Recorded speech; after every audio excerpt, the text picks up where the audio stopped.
What's going on, everyone, and welcome back to another episode of Today in Ace Combat. Today is October 15th, and back in 2005, a former Belkin Air Force pilot, aka Groon1, who was shot down by ciphers, interviewed by Brett Thompson for his documentary, Warriors in the Belkin War. Let's take a look. Bernard Schmidt, a man with the eyes of an owl. Groon Team Commander, former member of the Belkin Air Force. 10th Air Division, 8th Tactical Fighter Squadron. Fighting with distinguished service on the battlefield, he earned the title of Ace with his uncanny ability to adapt quickly to the flow of battle.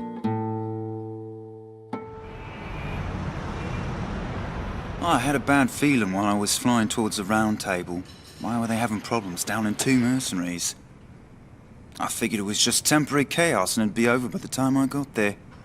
Pilots of the Belkin Air Force are true professionals, but when I saw the situation, I couldn't believe my eyes. I thought maybe my IFF was malfunctioning. There were still 2 enemies on the radar. Everyone else in my squadron had the same reaction. This is really happening. Every now and then, guys like that appear on a battlefield. Someone special, you know? I squinted my eyes and confirmed the situation. Checked the terrain, air currents, his plane, his maneuvers, and his remaining ammo. I figured I could do it. I knew what I was getting into, but he still outmaneuvered me beyond my expectation.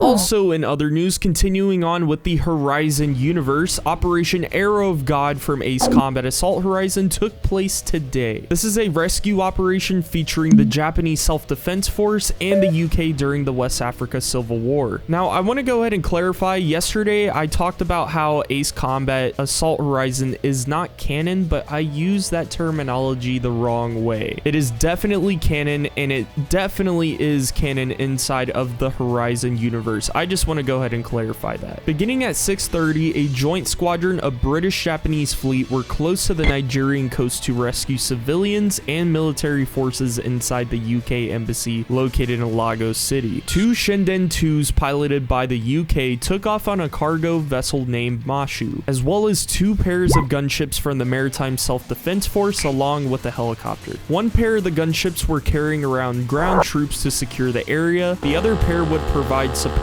fire, the helicopter would be around for an emergency, and Shinden 2s were providing air support. The squadron took an hour trip to Lagos while Shinden 2s were covering the airspace. The embassy prisoners were cheerful to see the Shindens flying over, but Nigerian forces panicked and fled. The operation went as planned, even though the Nigerians tried to fire back. The squadron extracted all civilians, but 1 man was shot and actually survived. But then, the Nigerians made their counterattack to try and stop them from leaving the area. 16 MiG-29s took off at McCurdy Air Force Base while Soviet-built tanks approached the city as well. While a fleet of vessels were headed to the city to attack the Nigerians, the Shinden 2s intercepted the MiG-29s while the rescue helicopters retreated, and thus the operation was an absolute success. Alrighty, everyone, that's going to be it for today's episode of Today in Ace Combat. I want to know in the comment section below, did you guys know about the backstory to Assault Horizon? Have you ever read up on it before? Is there any specific database that you've kind of looked upon to find this information? I'm just genuinely curious because although I am studying a lot of this stuff and taking a bunch of notes, this is a lot of new information for me, and I just want to know if that's kind of relatable to y'all as well. I don't know, I find it really interesting because I don't see a lot of coverage on these topics as far as like the backstory to this game. If you guys haven't already, make sure to follow me on Instagram and Twitter and join the Discord. The links are in the description down below, as well as subscribe to the YouTube channel. That's it. I'm gonna go ahead and get out of here. I love you guys so much. Thank you all so much for watching today's video, and of course, as always, I will see you all in solitary.